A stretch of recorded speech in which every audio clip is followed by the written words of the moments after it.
Depuis les temps les plus reculés, notre espèce a dû faire face à un environnement d'une dureté autrement inconcevable à nos yeux modernes. Imaginez un paysage inhospitalier où la nourriture ne se trouvait pas au supermarché, mais bien au terme d'une chasse incertaine ou de la cueillette d'herbes sauvages. Imaginez encore que le climat vivait une instabilité telle qu'une vague de froid ou une saison de sécheresse pouvait anéantir en quelques jours les maigres provisions durement accumulées. Nos ancêtres n'avaient de cesse de se battre pour survivre, constamment guettés par des prédateurs considérablement plus imposants qu'eux. Dans cet univers hostile, la vigilance était une qualité vitale. Ignorer un bruissement suspect pouvait signifier la fin d'une lignée. C'est donc dans cette tension quotidienne, faite de peur et d'espoir, qu'un mécanisme subtil s'est forgé pour inciter l'homme à persévérer, à marcher plus loin, à expérimenter de nouvelles stratégies, bref, à vouloir toujours davantage. La transformation progressive d'Homo erectus en Homo sapiens, étalée sur des centaines de milliers d'années, témoigne de l'intense pression que l'environnement exerçait alors. La moindre fluctuation climatique, la simple baisse de ressources en un lieu donné, imposait le nomadisme. On se déplaçait pour chercher de nouveaux points d'eau ou des terrains plus fertiles, et l'instinct d'exploration commençait déjà à se manifester. Ce besoin impérieux de trouver un endroit où mieux prospérer a favorisé l'émergence d'un cerveau plus performant, apte à traiter rapidement l'information sensorielle. Les individus les plus aptes à anticiper les dangers ou à repérer la moindre opportunité de nourriture avaient un avantage décisif. Au fil du temps, cette sélection naturelle a contribué à renforcer un comportement tourné vers la quête permanente. C'est ainsi qu'est né, dans nos circuits neuronaux, un premier élan de désir qui n'était pas une forme de confort, mais une question de vie ou de mort. La raréfaction durable des ressources entraînait par ailleurs une tension permanente, car chacun devait rivaliser d'ingéniosité pour trouver de quoi se nourrir. La survie n'était jamais acquise. D'autres groupes humains, ou même des bêtes féroces, pouvaient menacer un territoire fraîchement découvert. L'esprit commençait alors à développer des stratégies dépassant l'action réflexe. On élaborait des outils, on imaginait des tactiques de chasse plus complexes, et l'échange d'informations au sein du groupe renforçait la cohésion. Mais cette cohésion se basait aussi sur l'accumulation d'un capital commun, qu'il s'agisse de ressources alimentaires, de peau ou d'armes rudimentaires. De cette nécessité de garder sous la main de quoi survivre, naquit l'idée qu'il valait mieux toujours en avoir un peu plus que le strict minimum. Avoir ce surplus signifiait la possibilité de supporter une tempête inattendue ou une longue période de sécheresse. C'était la condition indispensable pour qu'une lignée perdure. Cet instinct façonna la psychologie humaine. Au cœur de ce contexte, la dopamine fit son apparition sous une forme qui allait radicalement influencer le comportement. Imaginez un fruit juteux au bout d'une longue marche, ou la chaleur d'un abri plus sûr, déclenchait une vague d'anticipation et d'enthousiasme. Cette anticipation, alimentée par la dopamine, devenait le moteur qui poussait l'humanité à se dépasser. Tant que la cible n'était pas atteinte, l'effort semblait justifié, voire indispensable. Mais une fois l'objectif accompli ou la denrée trouvée, le plaisir retombait aussitôt, obligeant l'individu à se remettre en quête de nouveautés. L'évolution avait ainsi mis en place un mécanisme presque rusé. En ne nous laissant savourer la récompense que brièvement, elle nous forçait à repartir explorer, chasser, accumuler. À l'échelle de la préhistoire, cette stratégie marquait la frontière entre les groupes en pleine ascension et ceux destinés à disparaître, faute d'élan pour chercher toujours plus loin. La nature veillait à maintenir l'élan vital. Au commencement de cette transition, les groupes humains vivaient encore largement de la chasse et de la cueillette, se déplaçant selon la disponibilité des ressources et subissant les aléas des saisons. Puis, au fil des millénaires, un changement s'insinua dans leur quotidien. La découverte qu'en semant certaines graines près des campements, on pouvait espérer voir pousser des cultures à l'endroit choisi.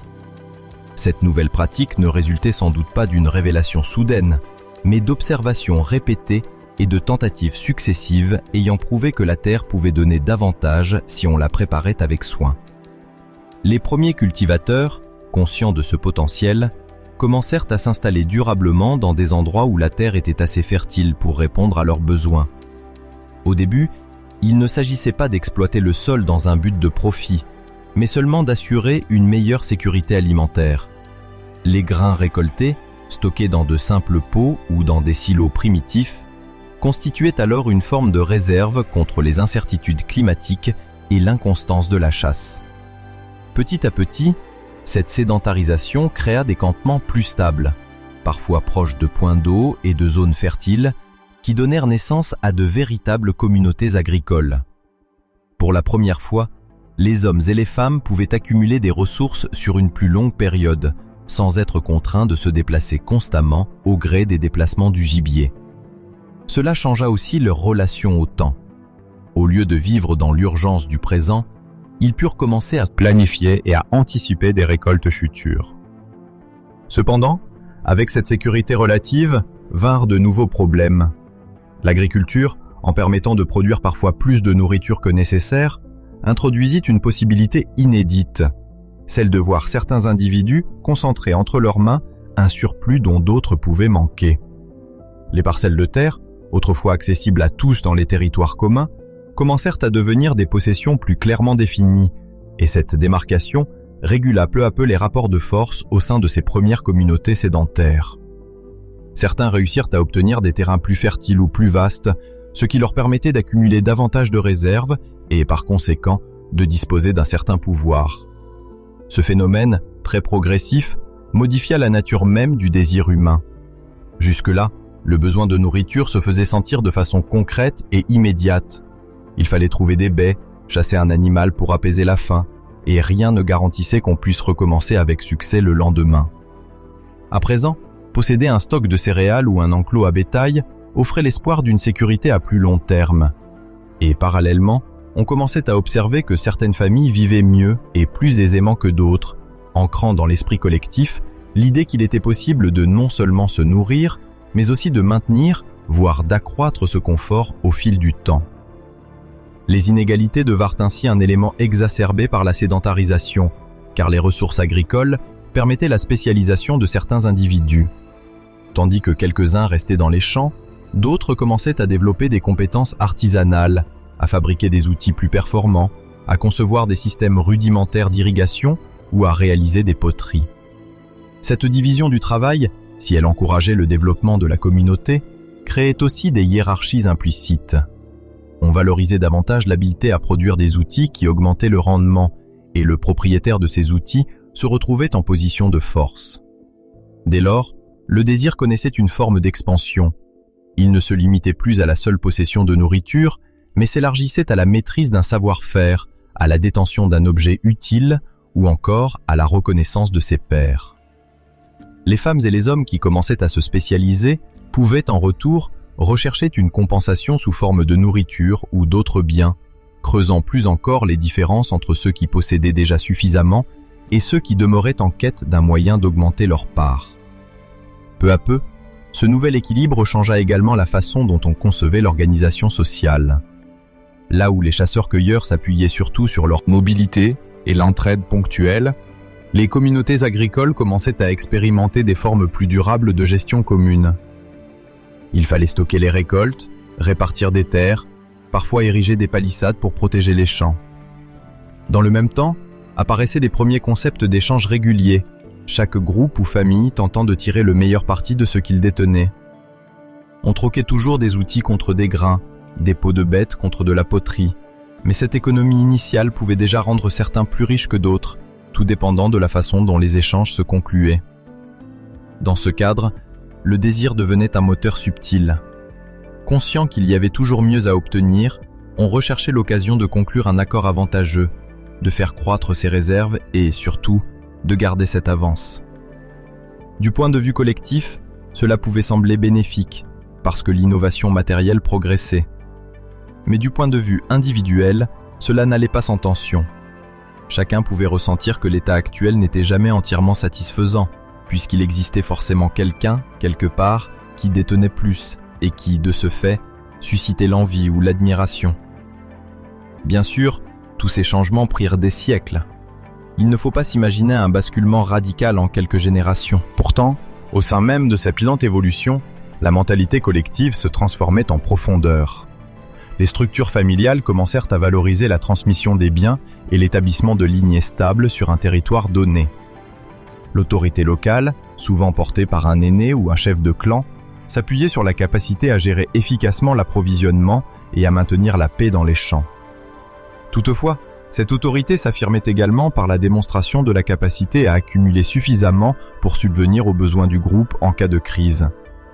Et, dans cette dynamique, quiconque parvenait à démontrer une meilleure organisation ou une connaissance plus précise des techniques de semis pouvait asseoir une place privilégiée parmi ces premiers sédentaires. Dans les moments de rareté, on s'adressait naturellement à ceux qui disposaient de surplus, espérant leur soutien ou un accord équitable. De fait, la négociation poussait insidieusement au désir de détenir soi-même la plus grande partie des ressources.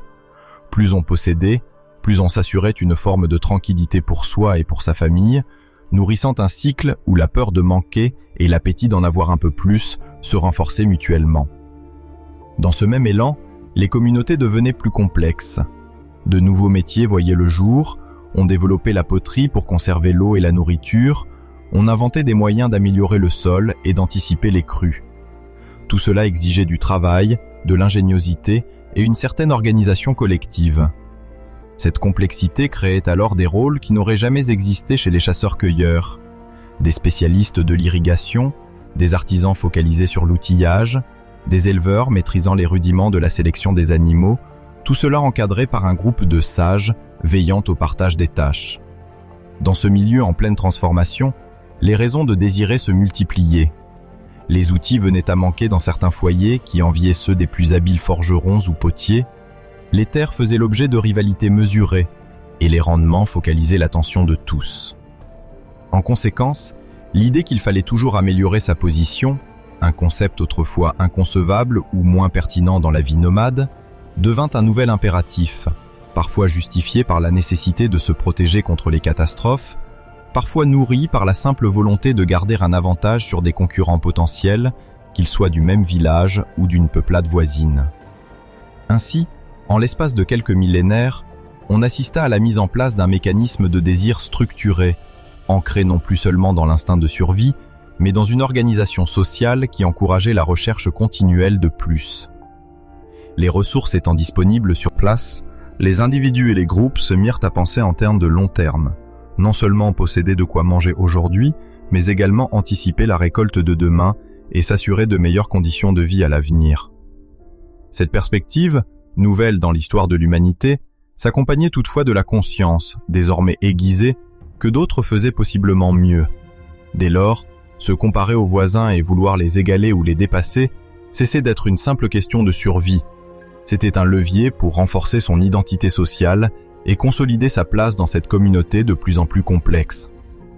Dans ce cadre, le manque artificiel se traduisait par la sensation qu'on n'était jamais pleinement comblé, même lorsque les greniers étaient pleins. Car on découvrait qu'un autre, à quelque distance de là, stockait davantage encore ou construisait ses habitations d'une manière plus résistante.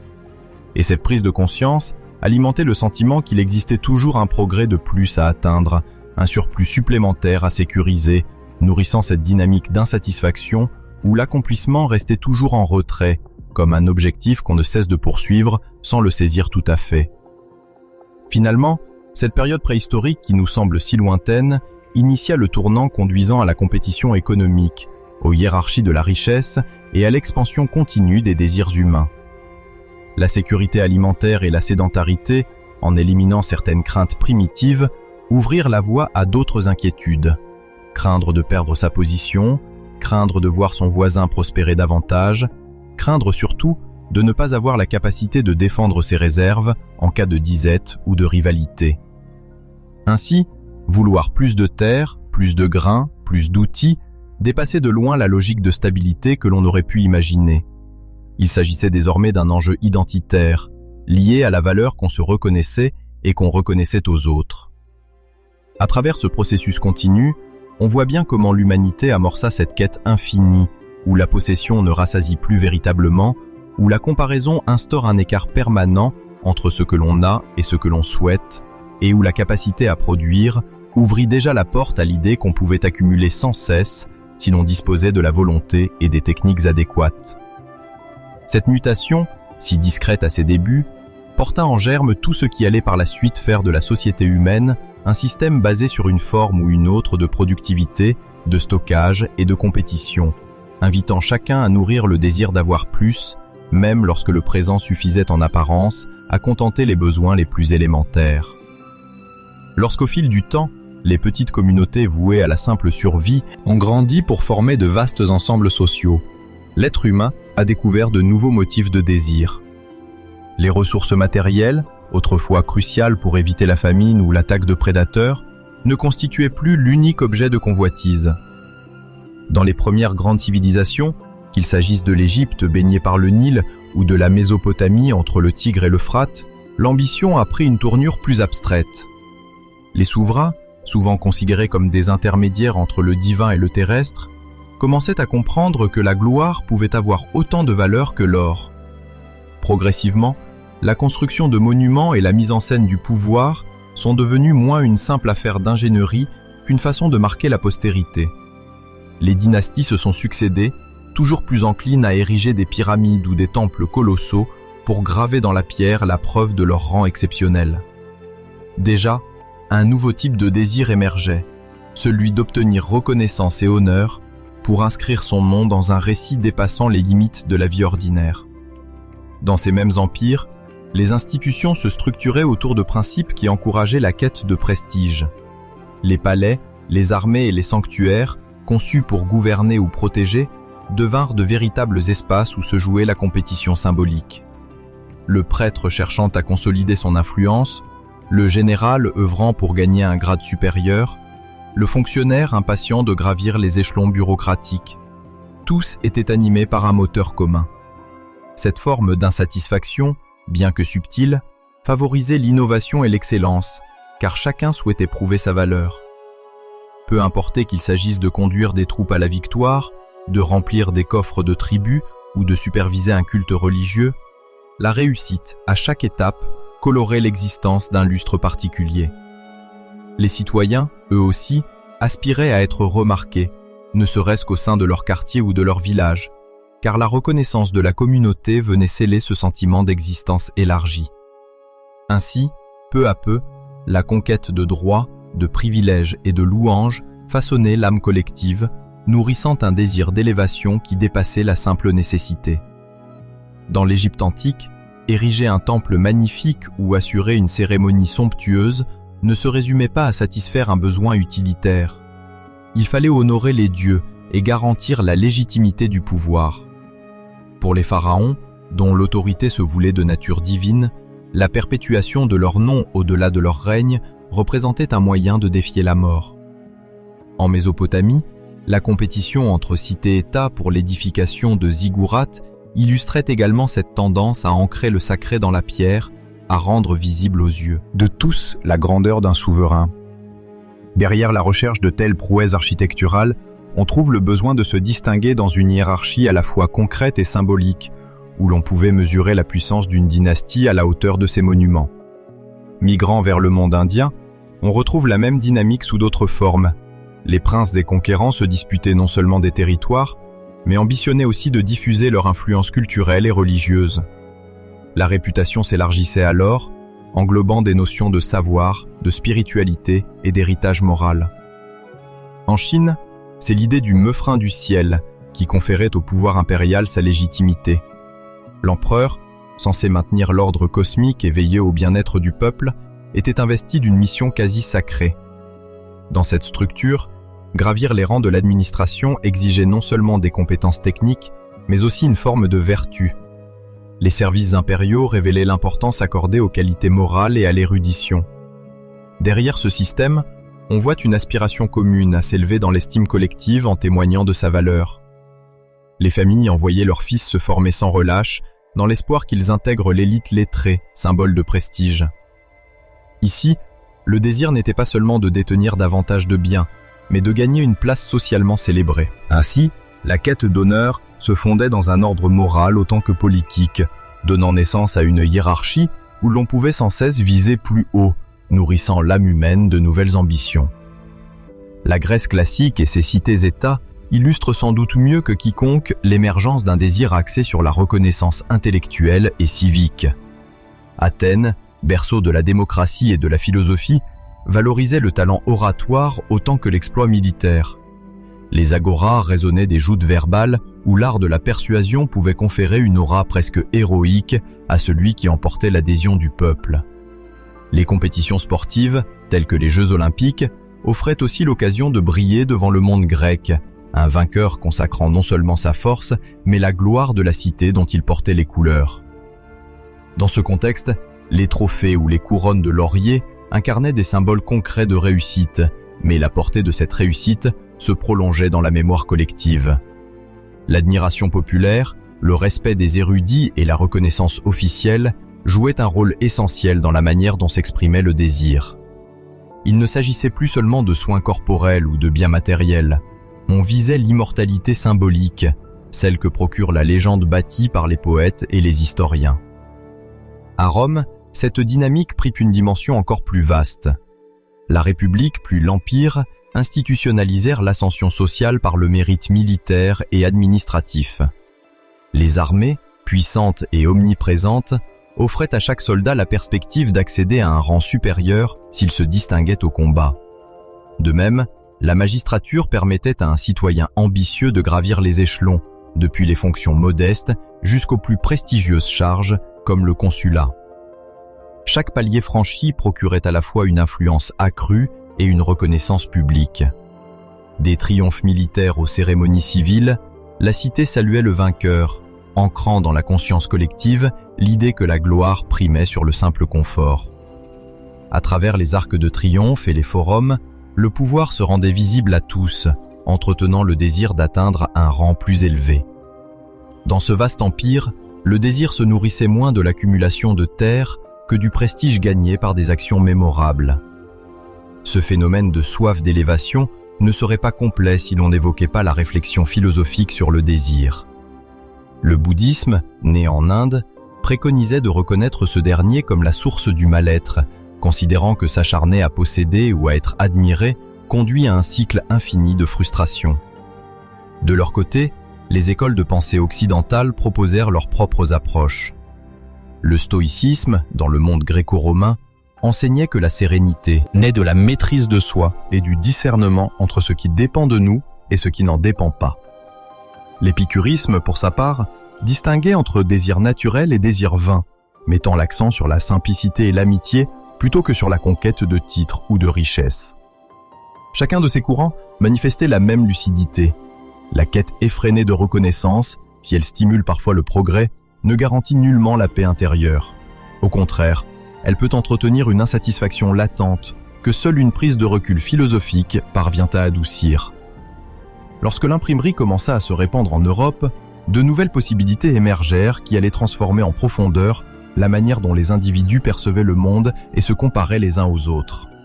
Avant cette période, le savoir était principalement transmis par voie orale ou recopié à la main, ce qui limitait la vitesse de diffusion et maintenait la majorité de la population dans une relative ignorance.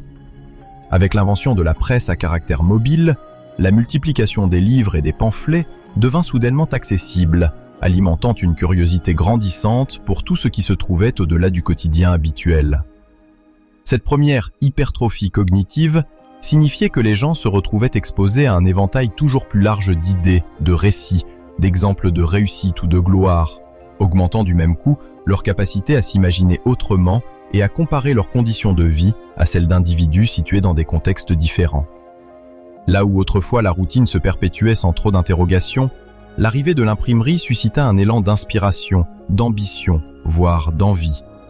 On commença à concevoir qu'il était possible de changer de statut, de niveau d'érudition ou de fortune, et on réalisa qu'il existait d'autres civilisations ou d'autres modèles dont on pouvait s'inspirer. Cette soif de nouveauté, alimentée par une offre toujours grandissante de livres et de brochures, ouvrait la porte à une volonté d'acquérir davantage de biens, de connaissances et d'opportunités. En se projetant dans des horizons élargis, les individus trouvaient davantage de motifs d'insatisfaction, car ils prenaient conscience de tout ce qu'ils ignoraient ou ne possédaient pas, ce qui nourrissait un désir permanent d'atteindre un idéal en constante évolution.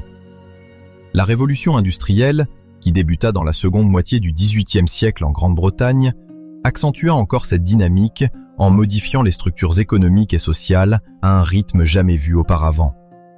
Les avancées technologiques, symbolisées par la machine à vapeur et la mécanisation de la production, dépassaient de loin la simple curiosité intellectuelle portée par l'imprimerie.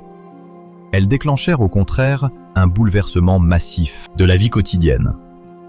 Dans les usines et les ateliers, la productivité s'envolait, ouvrant la perspective de fabriquer en grande quantité des objets que seuls quelques privilégiés pouvaient se procurer auparavant. De nouveaux marchés internationaux se créèrent, intensifiant le commerce et multipliant les opportunités d'enrichissement. Le tissu urbain se transforma lui aussi.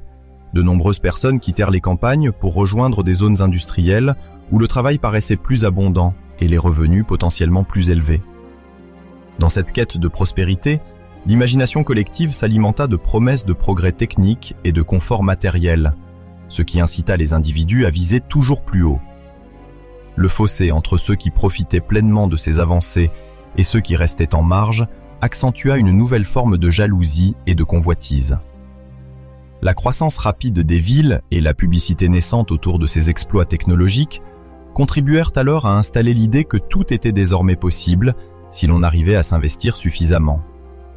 En parallèle, les cultures nationales se frottaient davantage les unes aux autres, grâce notamment à l'amélioration des voies de communication, si bien qu'il devint encore plus simple de se comparer aux trajectoires d'autres pays ou d'autres milieux. Cette comparaison incessante, dopée par une foi grandissante dans le potentiel de l'innovation, façonna chez beaucoup de gens un appétit sans bornes pour l'amélioration personnelle et la réussite matérielle. Il ne s'agissait plus seulement de rêver à travers des récits imprimés, mais de concrétiser sans attendre un mode de vie jugé plus enviable. Dans cette atmosphère d'effervescence, un phénomène se dessinait. La vitesse à laquelle les individus pouvaient adopter de nouvelles aspirations dépassait de plus en plus rapidement leur capacité à s'en satisfaire pleinement.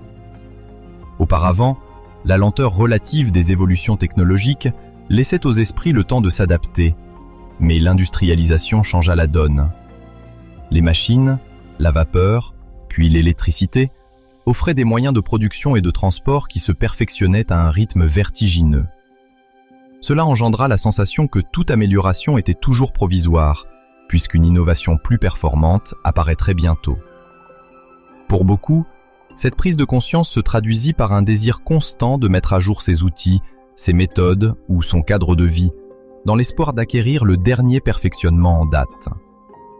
En parallèle, le coût psychologique de cette dynamique s'accrut, car dès qu'on s'habituait à une nouveauté, on en attendait une autre.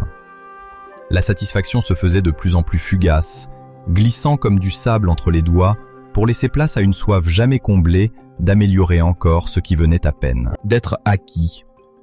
Sous l'influence d'un progrès devenu quasi incontrôlable, l'esprit humain dut mobiliser des ressources mentales pour faire face à cette accélération.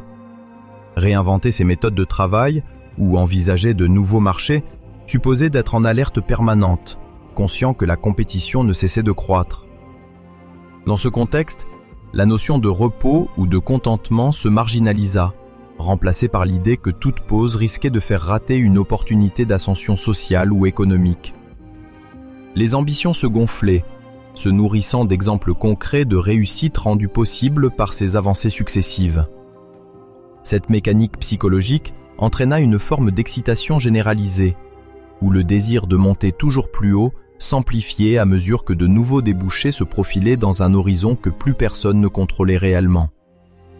À partir du XIXe siècle, un autre élément vint se greffer à cette dynamique déjà bien lancée, la publicité moderne.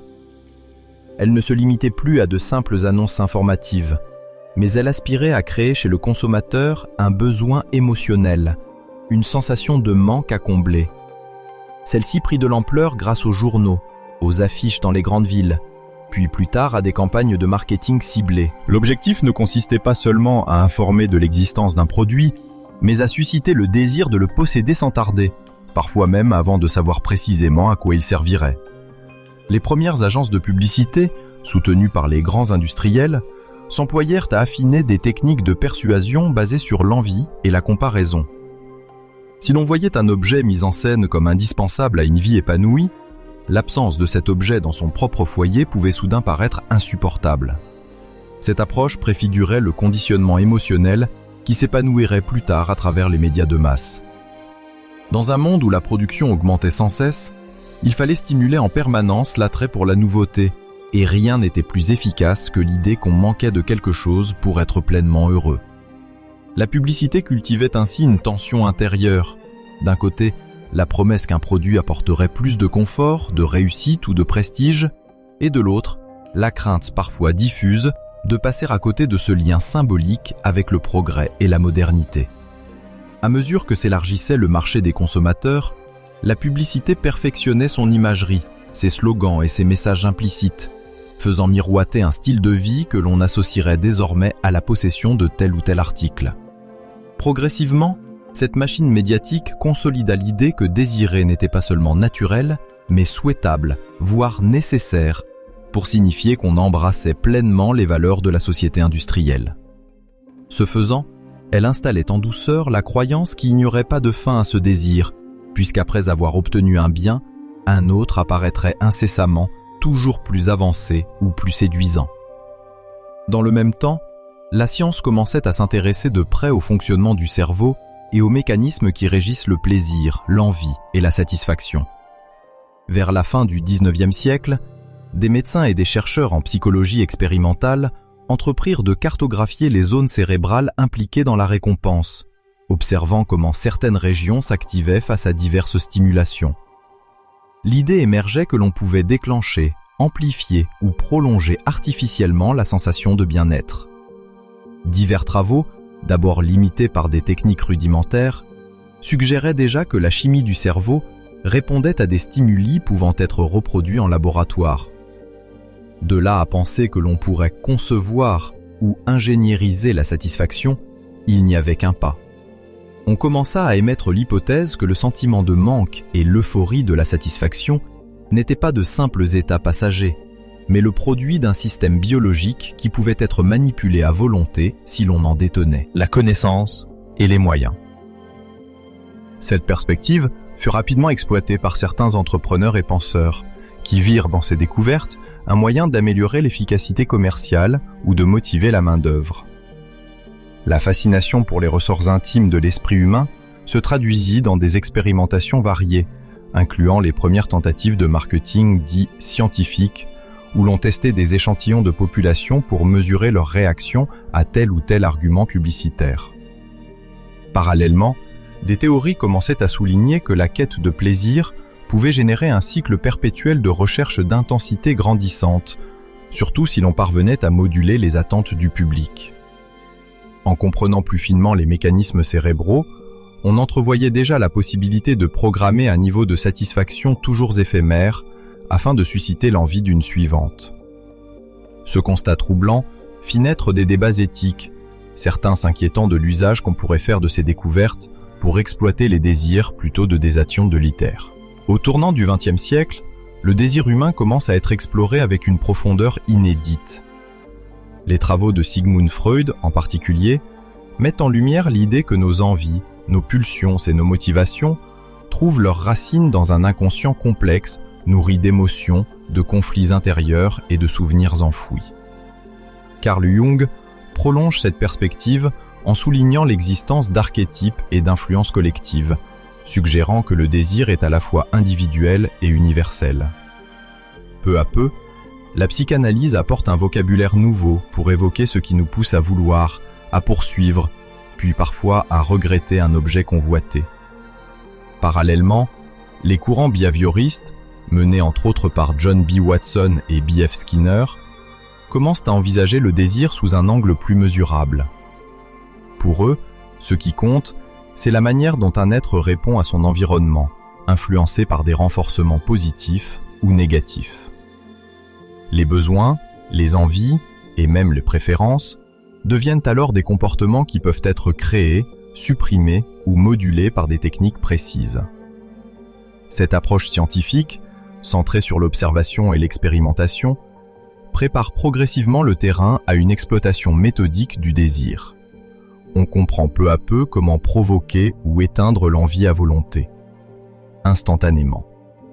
La montée de la publicité au cours du XXe siècle s'inscrit dans cette dynamique de compréhension croissante du désir. Avec la généralisation de la radio, puis surtout de la télévision, des milliers de foyers commencent à recevoir quotidiennement des messages publicitaires soigneusement conçus pour capter leur attention et éveiller leur convoitise. La grande nouveauté réside dans la possibilité de diffuser des images fortées, des slogans percutants et des histoires séduisantes à une échelle de masse. Les publicitaires, s'appuyant sur les découvertes psychologiques, apprennent à façonner des messages qui déclenchent un sentiment d'urgence, tout en promettant l'accès à une vie meilleure.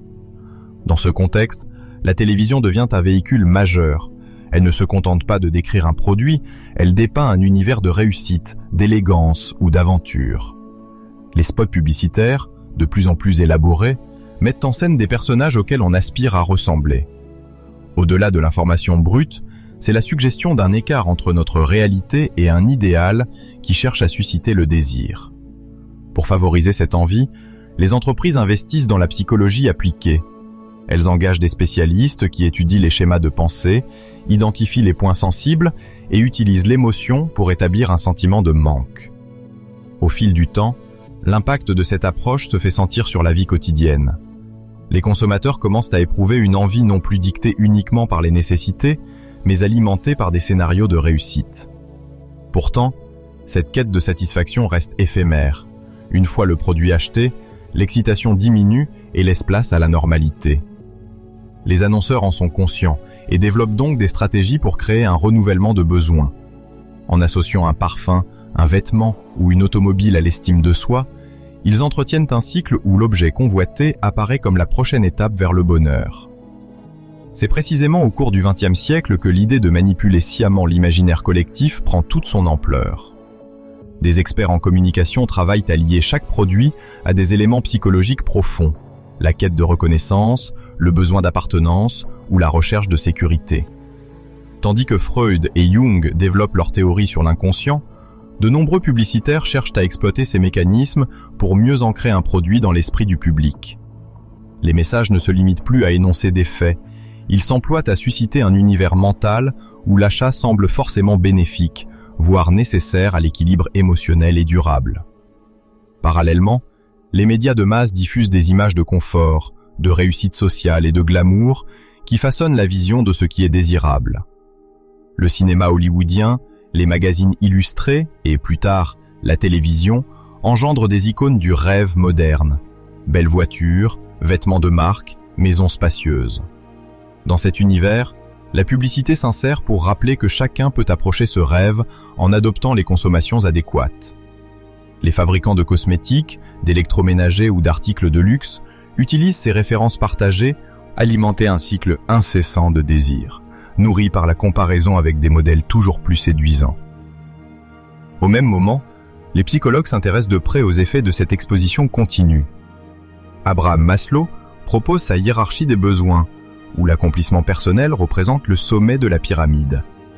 Les publicitaires s'en inspirent pour développer des campagnes qui relient directement leurs produits à l'estime de soi ou à la réalisation de son potentiel intérieur. Par ailleurs, la psychologie humaniste met l'accent sur l'épanouissement et la qualité de la vie émotionnelle, offrant un nouveau répertoire conceptuel aux marques. Elles peuvent désormais parler de liberté individuelle, d'authenticité ou de croissance, promesses souvent associées à la consommation d'un produit précis et enviable. Mais le phénomène le plus marquant demeure l'adaptation hédonique, concept qui met en évidence la diminution progressive de la satisfaction après l'obtention d'un bien. Cela signifie qu'une fois le plaisir initial passé, le ressenti positif tend à retrouver son point d'équilibre. Les spécialistes du marketing exploitent cette donnée en incitant des gens à rechercher sans cesse une nouveauté, une version améliorée ou un accessoire supplémentaire. Sous cet angle, la publicité a pour mission de rappeler que l'état de contentement est fugace et qu'il convient de renouveler l'expérience de l'achat. Ainsi, le cycle désir, obtention, insatisfaction se perpétue, alimentant l'activité économique et perpétuelle. Parallèlement, l'essor des études de marché permet de cibler plus finement les attentes du public. Les services marketing s'entourent de psychologues, de statisticiens et de spécialistes du comportement pour décrypter les mécanismes d'achat. On élabore des questionnaires, on collecte des données, on organise des panels de consommateurs. Cette approche scientifique offre la possibilité d'ajuster les campagnes publicitaires pour toucher des segments précis de la population. Au fil des décennies, la compréhension du désir devient si aiguë que l'on peut prévoir, voire influencer, les moments où une personne sera la plus réceptive à un message, maximisant ainsi l'efficacité des promotions commerciales. De la même façon, les formes de publicité se diversifient.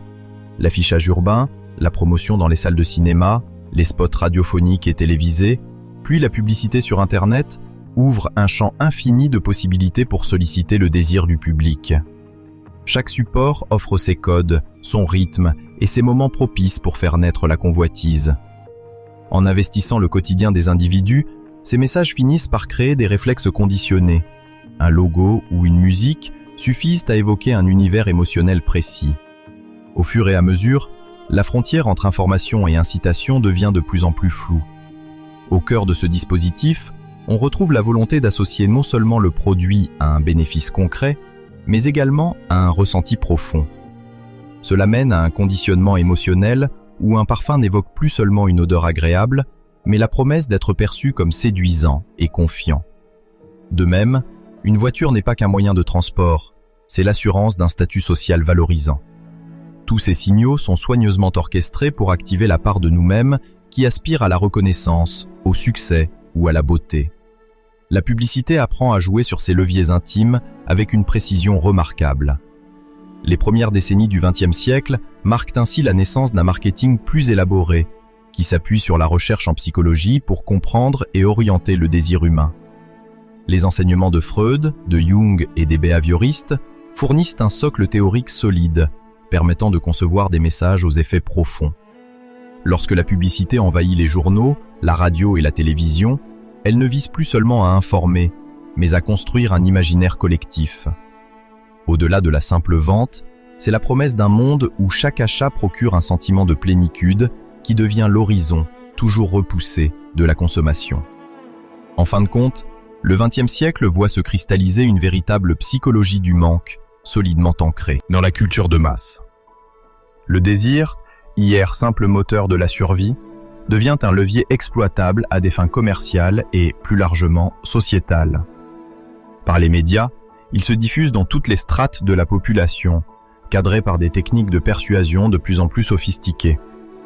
Le résultat est l'émergence d'une consommation de masse poussée par l'espoir d'améliorer constamment sa situation. Pourtant, la promesse n'est jamais remplie, alimentant le sentiment qu'un nouvel achat reste à portée de main.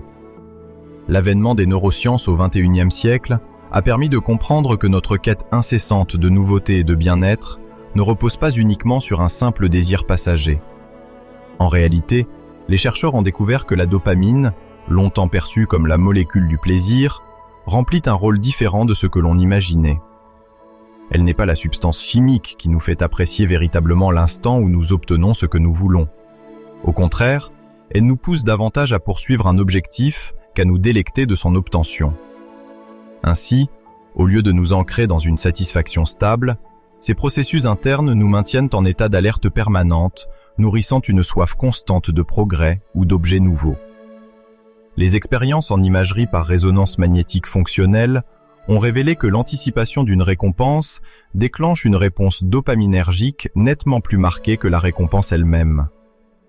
Quand on entrevoit la possibilité d'obtenir quelque chose de convoité, ce simple fait suffit à stimuler notre système nerveux en libérant une vague de motivation. Cependant, dès l'instant où l'objet du désir est enfin en notre possession, le niveau de dopamine chute rapidement, ne laissant qu'un bref sentiment de contentement.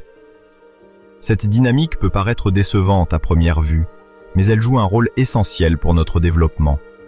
En nous gratifiant davantage pour la poursuite que pour la réalisation, notre organisme nous incite à continuer d'explorer de nouveaux horizons. Ce phénomène rejoint un principe fondamental observé dans la nature. Le mouvement constant est gage de survie. À l'époque moderne, toutefois, cette pulsion à avancer se heurte à une réalité inédite, car le monde ne manque plus de ressources de la même manière qu'autrefois. Nous sommes entourés d'options et d'opportunités qui surgissent à tout instant, sans véritable fin visible. La dopamine, en alimentant notre élan intérieur, peut donc aussi nous piéger dans une boucle de besoins illimités. Nous aspirons à combler un vide qui se recrée aussitôt après avoir été comblé, reproduisant sans cesse le même mécanisme d'envie, de satisfaction éphémère, puis d'insatisfaction renouvelée. Notre biologie nous porte donc à rester des êtres insatiables. En parallèle, science a mis en lumière un autre circuit du plaisir, distinct de celui de la dopamine, qui s'appuie sur les opioïdes naturellement produits par l'organisme. Cette voie opère lors de moments de satisfaction plus profonds, quoique de durée relativement courte. Lorsque nous savourons un bon repas ou lorsque nous ressentons un sentiment de paix intérieure, ce sont souvent ces récepteurs opioïdes qui se trouvent activés, offrant une satisfaction réelle mais éphémère. L'intensité de ce contentement peut être élevée, néanmoins il n'est pas durable, car le cerveau s'habitue rapidement. Après quelques instants de plénitude, il replonge dans un état neutre, prêt à relancer le cycle du désir par le biais du circuit dopaminergique. Ce retour au niveau initial, souvent qualifié de tapis roulant hédonique, donne l'impression que la joie s'échappe dès qu'on la saisit.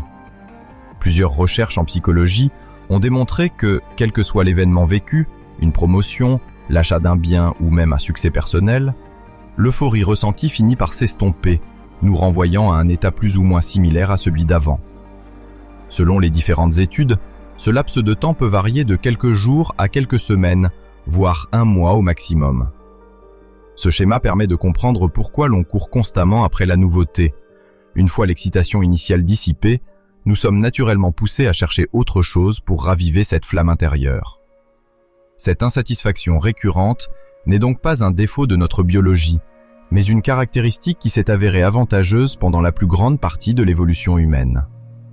Dans un environnement hostile, celui qui se satisfaisait trop souvent de ce qu'il avait risquait de manquer l'occasion de se nourrir, d'agrandir ses territoires ou de nouer des alliances cruciales.